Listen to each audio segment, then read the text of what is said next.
Hello mga katalo, mula po dito sa bayan ng Solana, particularly nga po dito sa St. Vincent Ferrer Parish.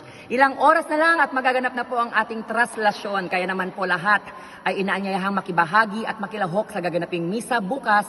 Yan po ay alas 8:30 ng umaga. Muli, lahat po ay inaanyayahan para sa makasaysayang traslasyon ng ating minamahal na parokya ng St. Vincent.